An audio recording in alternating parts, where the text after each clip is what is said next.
মানুষকে বলবো, আমি মুসলিম ভাইদের বলবো অত্যন্ত সাবধানে চলাফেরা করতে। মুসলিম বোঝা যায় এমন টুপি দাড়ি পোশাক নিয়ে একা কোথাও যেন না যায়। বাইরে যখন কেউ শ্রমিকের কাজ করতে যাচ্ছে, যদি খ্যাপা সেজে থাকে পড়াশোনা জানি না বললে হবে না।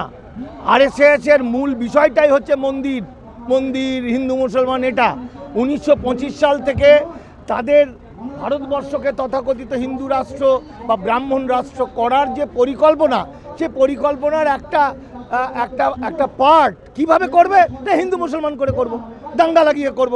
এটা খ্যাপা সেজে আমি নতুন শুনলাম, আমি জানতাম না। চাঞ্চল্য ছড়িয়ে পড়েছে, এতে কোনো চাঞ্চল্য না, এটা ট্রুথ। এটা আজ থেকে 50 বছর আগে হয়েছে, 60 বছর আগে হয়েছে, 10 বছর আগে হয়েছে, আজ হচ্ছে এবং ওরা সাকসেস হয়েছে, আমরা ফেল করেছি। মানুষের উদ্দেশ্যে একটু বার্তা চাইবো, মেসেজ চাইবো। সমাজের উদ্দেশ্যে অনেক মেসেজ দিয়েছেন আপনি। যেই সময়ে দাঁড়িয়ে একটা সাম্প্রদায়িক সম্প্রীতির মাঝখানে দেওয়াল তুলে দেওয়ার মতো পরিস্থিতি তৈরি হচ্ছে, সেই সময় কি বলবেন মানুষের উদ্দেশ্যে? মানুষকে বলবো, আমি মুসলিম ভাইদের বলবো অত্যন্ত সাবধানে চলাফেরা করতে। মুসলিম বোঝা যায় এমন টুপি দাড়ি পোশাক নিয়ে একা কোথাও যেন না যায়।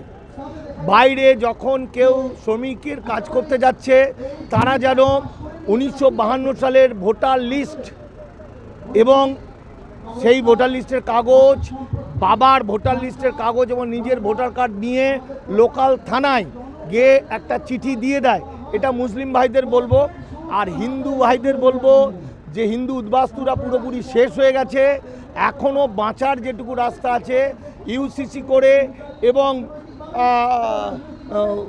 কি বলে আমাদের ওয়াকফ সম্পত্তির আইনের মধ্য দিয়ে মুসলমানকে পুরো শেষ, পুরো মানে বৌদ্ধদের মতো হয়ে গেছে, এদের সব সম্পত্তি নিয়ে নেবে। আর হিন্দুদের তবু এরা নাগরিক, আর হিন্দু উদ্বাস্তুরা তারা বেনাগরিক, তারা কৃতদাস। সুতরাং এরাও হারালো। এসো এবার হাতে হাত মেলাও। কৌশলগত কারণে ভিতরে রাগ থাকতে পারে, আলাদা জায়গায় রাখো, কিন্তু যেহেতু বিপদটা হিন্দু মুসলমান উভয়ের, তাই কৌশলগত কারণেই হোক আর হৃদয়ের কারণেই হোক, হাতে হাত মেলাও। হাতে হাত মিলিয়ে ভয়াবহ বিজেপি আরএসএস এর বিরুদ্ধে রুখে দাঁড়াও, কারণ বাংলা এবং বাঙালির ধ্বংস হতে বসেছে, আর একটা দিন সময় নেই। ওয়াকফ নিয়ে বলবো, এই যে আমরা আবেগতাড়িত হয়ে বলি না যে মুসলমানদের কিছু করুক দেখি, মুসলমানরা জান দিয়ে, সব ঢপের গল্প, ওসব দিয়ে কিছু হয় না। কারণ যখন নুপুর শর্মাকে নিয়ে ঘটনা ঘটলো, সারা ভারত তোলপাড়। আর যখন ইউসিসি করে মুসলমানদের প্রায় শেষ করে দিল, তখন কোনো আন্দোলন নেই। যখন ওয়াকফ সম্পত্তি নিয়ে বলে দিল 6 মাসের মধ্যে ওয়াকফ সম্পত্তি যদি রেজিস্ট্রি না করে তাহলে গভর্নমেন্ট নিয়ে নেবে, মসজিদ মাদ্রাসা মক্তব আপনার কি বলে গোরস্থান যা কিছু আছে সব নিয়ে নেবে, 6 মাসের মধ্যে রেজিস্ট্রি করতে পারবে না, টাকা নেই। তখনও মুসলমানদের আন্দোলন নেই, তখনও চুপ করে আছে। আর এর পিছনে আছে কি যে গদ্দার, এই যে কুলকুল না শফিকুল হারাম, ওই হারামকে যত মুসলমানদের দোষ। আমরা ভাবতাম সে দিল্লি থেকে কোন মসজিদের ইমাম সাহেব বলে দিল, আর সঙ্গে সঙ্গে নন্দীগ্রামের সব মুসলমান এক হয়ে গেল। পশ্চিমবঙ্গে তো দেখলাম না। পশ্চিমবঙ্গে এই ছেলেটা আরেকটি মেয়ে কন্টিনিউ মিথ্যা কথা বলে বলে বলে বলে মানুষকে পাগল করে দিল, একদম শেষ করে দিল, তবুও তার কিছুই হলো না। তো সুতরাং যা হবার তাই হয়েছে। ফলে প্রশ্নটা কি ছিল? ওয়াকফ সব শেষ হয়ে গেছে। এটা আপনি আর 2 বছর 3 বছর 4 বছর পরে দেখবেন বৌদ্ধ ধর্মটা যেমন ছিল সেরকম হয়ে গেছে।